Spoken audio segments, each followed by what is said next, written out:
Look at that, y'all. Ropa Vieja, arroz amarillo. It smells amazing. I can't wait to eat this. Come with me on a culinary journey to Cuba. Hello everybody. Today we are going to go to Cuba. My friend Maureen is from Cuba and she said she would like to see me cook a Cuban dish on my channel. When I asked her what she'd like to see me cook, she said she would like to see me cook Ropa Vieja. When I researched it, Ropa Vieja means torn clothes. And the story behind it was this older man who didn't have much money and his family is very hungry, took his clothes off, shredded them, put them in a pot to cook, and while they were cooking, he prayed. And then he fell asleep. When he woke up, his clothes had become a beautiful beef dish.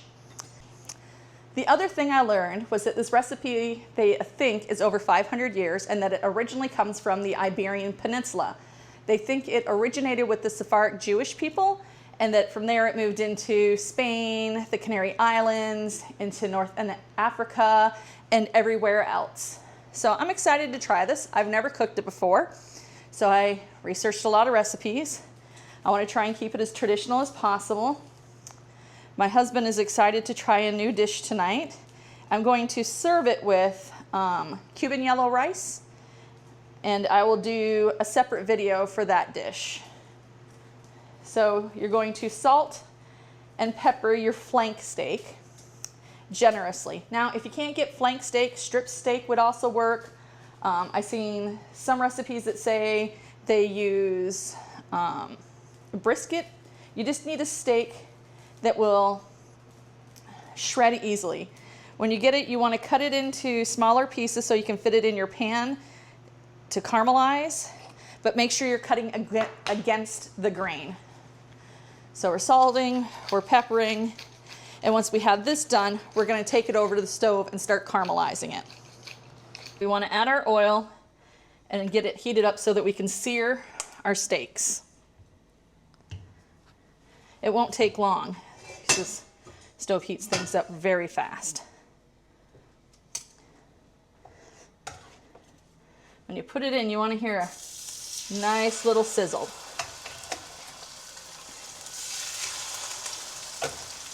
You want to sear these off on both sides, so don't crowd the pan too much, because you want them to be able to breathe.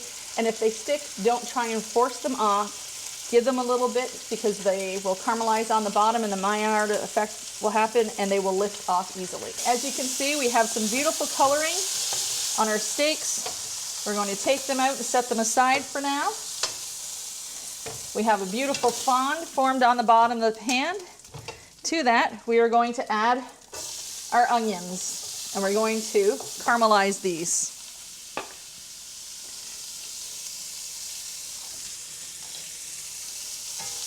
Just keep stirring them. The liquid from these will be released and they will help bring up that beautiful fond off the bottom because, baby, that's flavor and we want flavor. Our onions are looking and smelling absolutely amazing. So what we're going to do now is add in our peppers. Now generally you would have a green bell pepper and a red bell pepper, but unfortunately, turns out I only had red and orange. So today we're just going to double up the red. You want to cook this until the peppers are softened. Our peppers have softened, they smell amazing, so we're going to add in our garlic and we are just going to cook this for a couple seconds just till we smell it releasing its aromatics. So about 30 minutes or 30 seconds to a minute, and then we are going to add our tomato paste.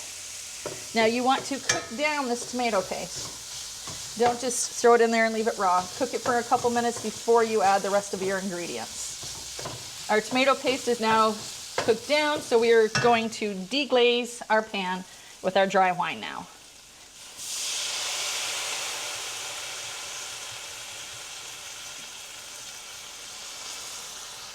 You want to make sure you cook down your wine because nobody wants an alcohol flavor left in it. You want to cook it down until the alcohol is cooked out. So it's just going to take a couple minutes for this to reduce and be delicious. The wine has cooked down and is reduced. Now we are going to add the beef back to our skillet.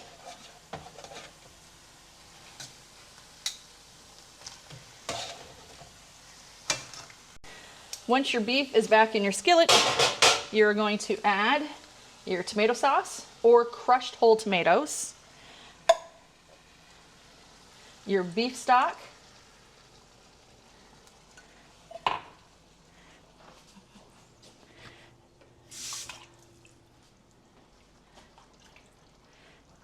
you're going to add your spices, which is Mexican oregano, cumin, and some bay leaves. And then we are going to stir this up and get this well incorporated. Maybe I should have mixed everything before I added the steak back in. Everything is now well incorporated. To the top of this, we are just going to throw in some carrot for extra flavor and some celery. We will be removing these at the end. They're just there to add some more flavor as this cooks down.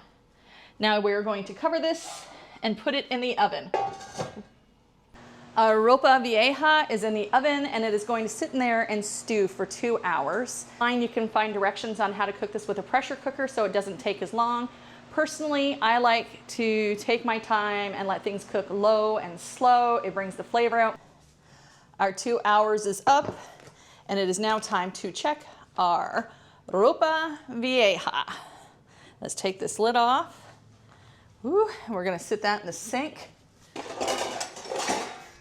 And grab a little container here to throw some of this stuff in that we are going to get rid of.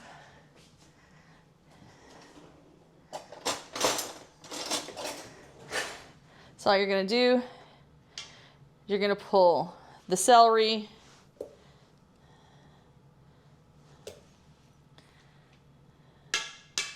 the carrots, and the bay leaves, once you find them. You're going to remove all of them from the pot. This meat smells amazing and it should be nice and tender by now. We've removed the carrots, celery, and bay leaves. Now you're going to take this beef, look at how tender that is. And you're going to sit it on a tray and you're going to shred this. While it is shredding, you can sit this pot on your stove, uncovered, turn the burner on because you want this broth to cook down to become a nice and thick sauce for your dinner. We've got the sauce cooking down on the stove behind us. The beef is nice and tender. We are just going to pull this apart with a fork so it makes our little pieces of shredded beef. It's like super tender. It smells absolutely amazing. I'm really looking forward to trying this dish. Once we have this all shredded, we'll just put it back in the pot. Our sauce has reduced and I have finished shredding all of the beef. All we're going to do now is mix these together and then we will be able to serve this and try it. Our Ropa Vieja is done and so is our arroz amarillo. Let's plate this and then we'll get Tommy in here to try it. I'm telling y'all, this smells amazing. If you've never tried it, I highly recommend you take the time to try. I'm really glad my friend suggested it. Okay, let's get Tommy in here and see what he thinks. This looks and smells so amazing. I've smelled this since I came in the door from work and I have been dying to try it.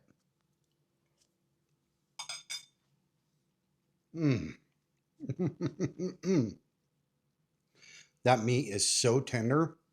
That rice is so flavorful. Definitely a keeper, babe. Yeah? Okay. I've never had this, so y'all get to watch me try something new for once. I'm not going to take as big of a bite, though.